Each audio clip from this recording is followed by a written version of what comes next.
Very much, ladies and gentlemen of the media.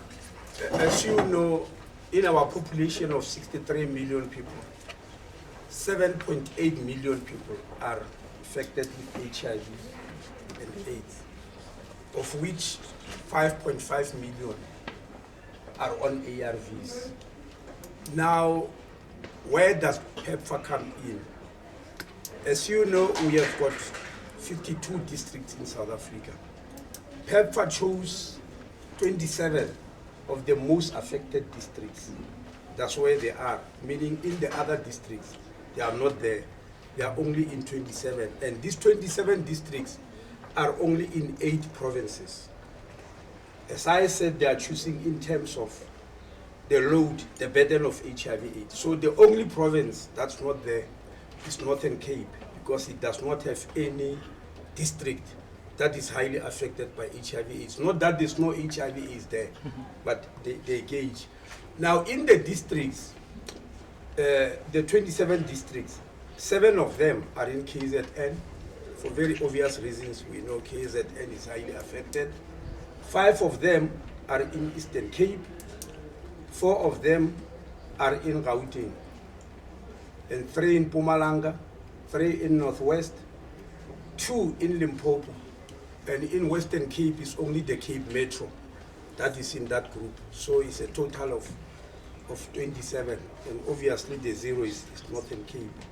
Now, the total number of people on the ground who are dealing with HIV/AIDS in those 27 districts, the total number of people is 271,000 people, 271,606 to be exact. Those are the people on the ground every day who are fighting HIV and AIDS. Now, out of that number, 256,452 are funded by us as South Africa. And I want to repeat the numbers because it's very important to understand. We have got an army of 271,000 people, 606, on the ground in the 27 districts fighting HIV and AIDS. 256,452 are funded by us as South Africa from our own fiscus. That leaves us with 15,145 people. Those are the ones who will be affected by whatever withdrawal is there. Now, how is the funding conducted? 76% of the funding is from South Africa, 76% of the funding. 74% by the government, fiscus, and 2% by the private sector. That includes medical aid. All the medical aids in the country are contributing 2% to the fight against HIV/AIDS. Otherwise, the rest is government. Now, obviously, as you can see, that leaves us with a gap. And that gap is filled by Global Fund, which gives 7%, and Pepfar, which gives 17%. So when you add Global Fund and the government of South Africa, or the South African, either government and private sector, when you add them, you realize that is 83%. So Pepfar remain with the 17%. That's where our problems are. Now, we are buying ARVs on our own with 10% from Global Fund, which is not affected by this. I'm sure you are aware. Global Fund is an international organization in Geneva. We are buying on our own. So our biggest problem will be the salaries and the operational costs of those people that I've just mentioned.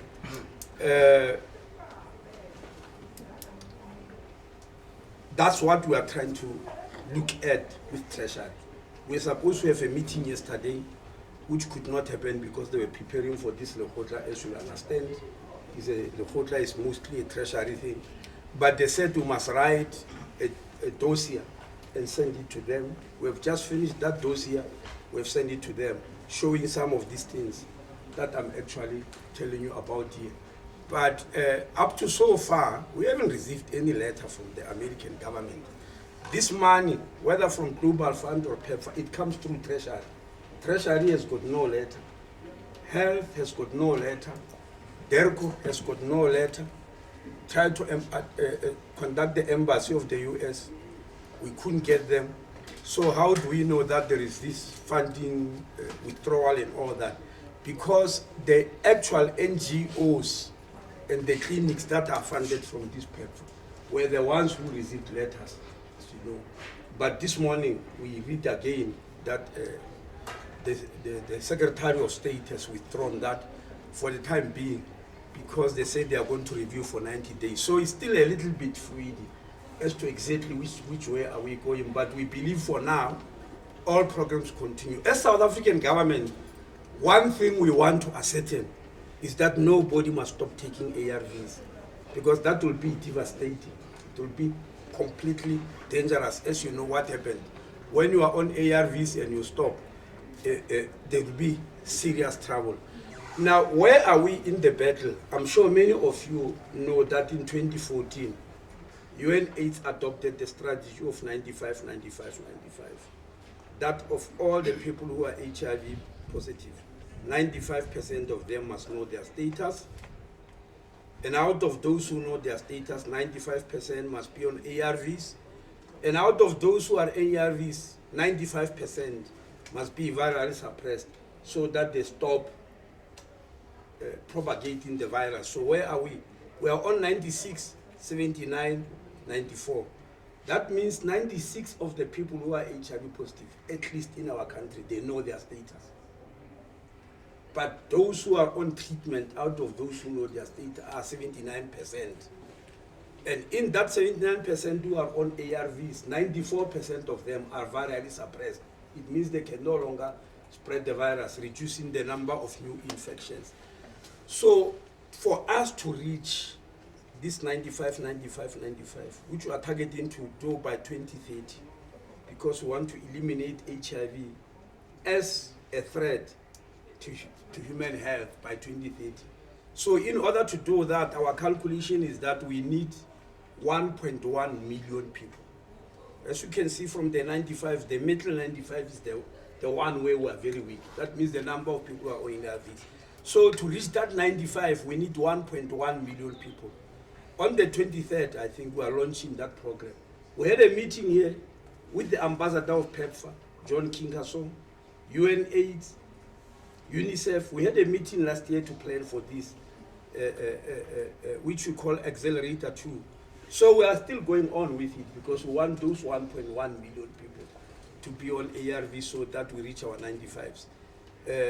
We obviously will be affected by this, but what we want to guarantee is that we don't want to find any single South African who is on ARVs, stopping them because of this decision from America. That will try by all means to stop, and we are lucky because, as I told you, the ARVs we are buying is from our own fiscus and from Global Fund, 10%. The rest, 90% is ours. Thank you very much. Thank you, Minister. We'll take then the questions. Can I see a show of hands? You introduce yourself, the media house you come from, and then you say your question. Can I see? Going once?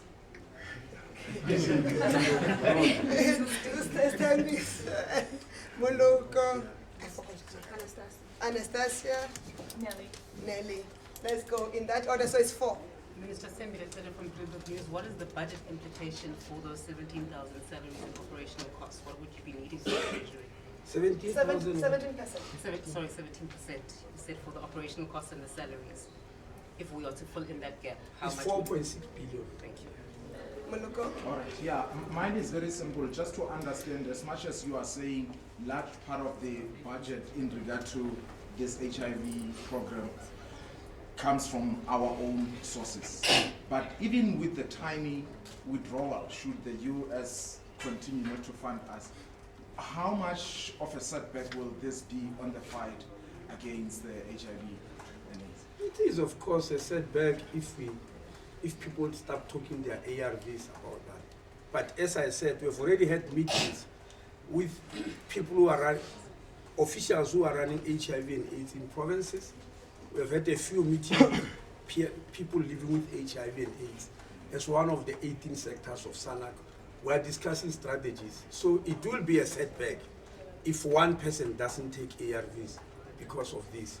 The other setbacks, we'll try how to deal with it. Like I've already spoken about salaries. The 17% of Pepfar is about 7 billion. You know?